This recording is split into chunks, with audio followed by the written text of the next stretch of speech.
प्रसन्नवदनं ध्यायेत् सर्वविघ्नोपशान्तये। एकदा नैमिषारण्ये ऋषयः शौनकादयः प्रप्रक्षमणयः सर्वे सूतः पौराणिकः खलु। పూర్వకాలంలో నైమిషారణ్యమునందు శౌనకాదులు ఆసీనులై దైవధ్యానము చేస్తుండగా ఆ ప్రాంతములకు సూత మహర్షి వేచేశారు. పురాణములన్నిటినీ ఆపోసపట్టిన ఆ తేజోమూర్తి తమ వద్దకు రావడం వారికి ఆనందాన్ని కలిగించినది. ఆయనకు అర్ఘ్యపాద్యాలు అర్పించి ఉచిత స్నానాలు చూపారు. వారి భక్తి ప్రవర్తనకు ఆ మహర్షి సంతోషించాడు. కుశల ప్రశ్నలు పూర్తయ్యాక శౌనకాదిములు సూతుడికి నమస్కరించి, ఓ మహర్షి, ఈ కలియుగమున ప్రజలు ఈతి బాధకు గురి కాకుండా సుఖముగా జీవించి అంత్యమున మోక్షము కలిగించే వ్రతం ఏదైనా ఉన్నదా? ఉన్నచో ఆ వ్రతము గురించి తెలియజేయమని కోరారు. మహర్షి ప్రసన్నముగా వారి కేసి చూసి, ఓ శౌనకాదిములారా, పూర్వం నారద మహర్షి భూలోకమును సంచరిస్తూ ప్రజలు అనేక ఈతి బాధలతో ఇబ్బంది పడుతుండడం చూసి విచారించి వైకుంఠములకు పోయి శ్రీ మహావిష్ణువు వద్దకు పోయి కలియుగమున జనులు బాధ విముక్తికి ఉపాయమేమైనా తెలుపమని ప్రార్థించారు. అతని ప్రార్థనలకు ప్రసన్న చిత్తుడై శ్రీ మహావిష్ణువు ఇలా చెప్పారు, ఓ నారద, కలియుగంలో జనులు కష్టము నుండి గట్టెక్కించేది, సర్వ సౌఖ్యములు కలిగజేసేది, అంత్యమున మోక్షము కలిగించేది శ్రీ సత్యనారాయణ స్వామి వ్రతము. ఈ వ్రతము ఆచరించుట విధానము నియములు తెలపెదము, శ్రద్ధగా వినుము. ఈ వ్రతము సంవత్సరమునందు ఏ రోజైనా తిథి వార నక్షత్రముల యందు ఆచరించవచ్చును. కుల భేదము లేకుండా అన్ని వర్గముల వారు ఆచరించవచ్చును. ఈ వ్రతము చేయు రోజున ఉదయమున లేచి నిత్య కర్మలను ఆచరించుకొని భక్తితో మనస్సులో సత్యనారాయణ స్వామి వారికి నమస్కరించి నీ వ్రతము చేతులని సంకల్పించుకోవాలను. సాయంత్రం వరకు ఉపవాసము చేసి చీకటి సమయానికి పూజాగృహము ఆవు పేడతో అడిగి దానిపై ముగ్గు పెట్టవలను. అంచు కలిగిన వస్త్రముతో మంటపం ఏర్పరిచి బియ్యం పోసి మధ్యన కలశం వెండి రాగి ఇత్తడితో చేసినది కలశ స్థాపన చెయ్యాలి. కలశంపై రవికల గుడ్డ ఉంచాలి. బంగారు వెండి రాగితో చేసిన సత్యనారాయణ స్వామి ప్రతిమను మంటపమందు పంచామృతయ శుద్ధి చేసి కలశం దగ్గర ఉంచాలి. లోకపాల పంచపాలకులను ఆదిత్యాది నవగ్రహములను పూజించాలి. ఆ దేవుడికి బాగా పండిన అరటి పండ్లు, గోధుమ నూక, ఆవు పాలు, పంచదార, ఆవు నెయ్యి, సుగంధ ద్రవ్యములతో కూడిన ప్రసాదం నైవేద్యం సమర్పించాలి. గోధుమ నూక, పంచదార బదులుగా వరి నూక, బెల్లం ఉపయోగించి ప్రసాదం తయారు చేయవచ్చును. బ్రాహ్మణులు బంధువుల్ని పిలుచుకొని కథను శ్రద్ధాభక్తులుగా విని వ్రతం పూర్తయిన విధమ బ్రాహ్మణులకు స్వయం పాకము దక్షిణ ఇచ్చి మంటపము వారికి గానము గాయించి వేయాలి. బ్రాహ్మణి సాగనంపక సత్యదేవుడు తలుచుకుంటూ బంధుమిత్రులతో భోజనం చెయ్యాలి. ఓ నారద, ఎవరైతే శ్రద్ధాభక్తులతో ఈ వ్రతమాచరిస్తారో వారికి అంతా మేలు జరుగును. కలియుగంలో సర్వాపద నుండి గట్టెక్కించే పవిత్ర వ్రతమిది. పైగా ఈ వ్రతమాచరించుట చాలా సులభము కూడా అని శ్రీమన్నారాయణుడు నారదుడికి తెలిపాను. నారదుడి ద్వారా విన్న ఈ వ్రతమును సూదుడు శౌనకాదిములకు తెలిపాను. ఇదే శ్రీ స్కాంద పురాణే రేవాకాండే ప్రథమోధ్యాయ సమాప్తః. बोल रमा सत्यनारायण भगवान की ఆడవాళ్ళు పసుపు కుంకుమ అక్షతలు వేయండి, మగవాళ్ళు ఒక కొబ్బరికాయ లక్ష్మీ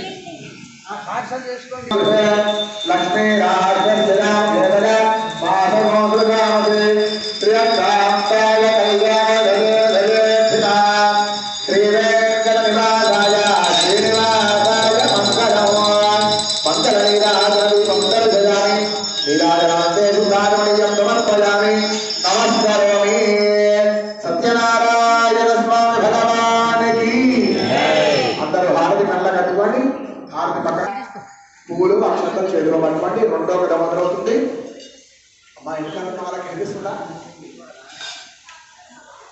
అధాన్యస్వం ప్రవక్ష్యామి కృతజ్ఞేన పురా ద్విజః కష్టేత్ కాశే పురే రమ్యే ఆసేత్ విప్రో నిరర్ధనః.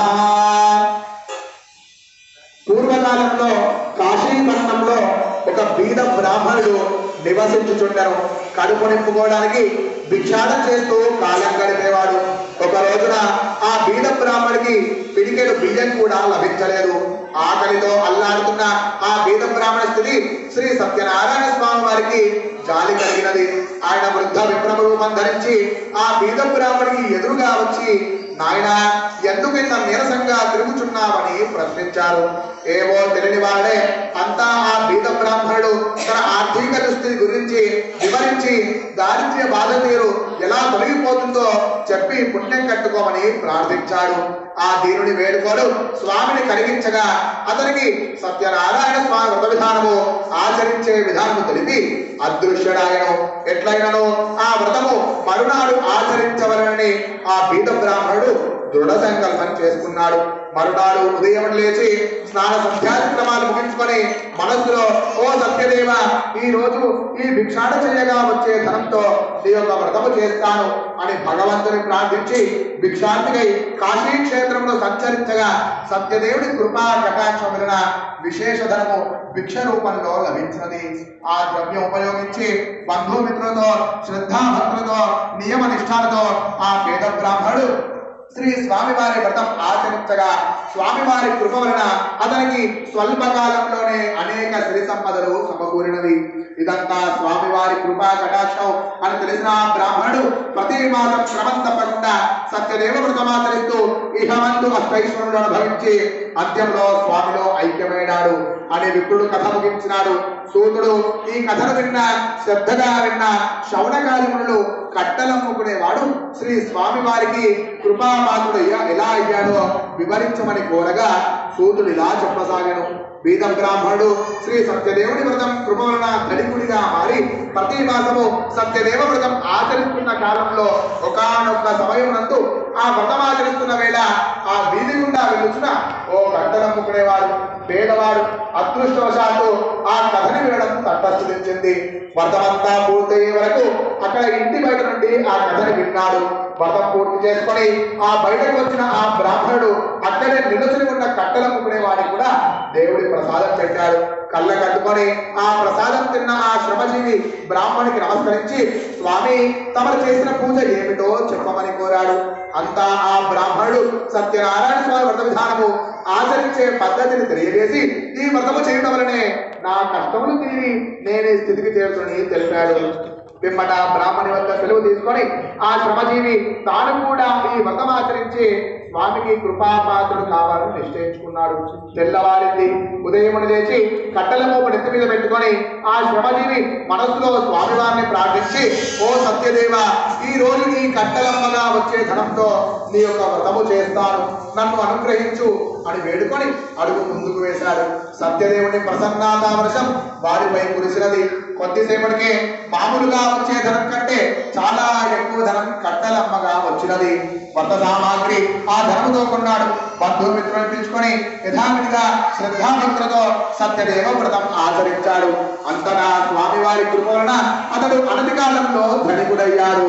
ఈ విధంగా సత్యదేవ వ్రతం ఆచరించుడయే బీదవాడైన బ్రాహ్మణుడు కట్టలమ్ముకునేవాడు తమ కష్టములు పోగొట్టుకొని భాగ్యవంతులై సమస్త సుఖములు అనుభవించి అంత్యంలో స్వామిలో ఐక్యమైనారు. ఇది శ్రీకాండ పురాణే రేవాకాండే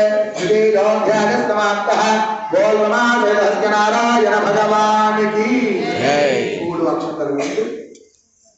మీరు పసుపు కుంకుమ అక్షతలు వేయండి. ఆడవాళ్ళు మగవాళ్ళు కొబ్బరికాయ కొట్టండి.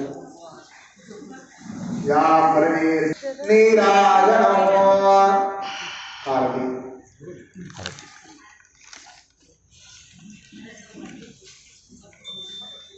ఓం మంగళం కౌశలేంద్రాయ మహనీయ గుణాత్మనే చక్రవర్తి ధనోజాయ సార్వభౌమాయ మంగళం వేద వేదాంత వేద్యాయ మేఘశ్యామలమూర్తయే పుంసాం మోహరూపాయ పుణ్యశ్లోకాయ మంగళం.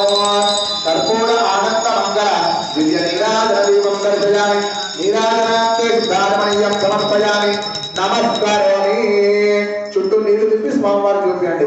సత్యనారాయణ స్వామి భగవాన్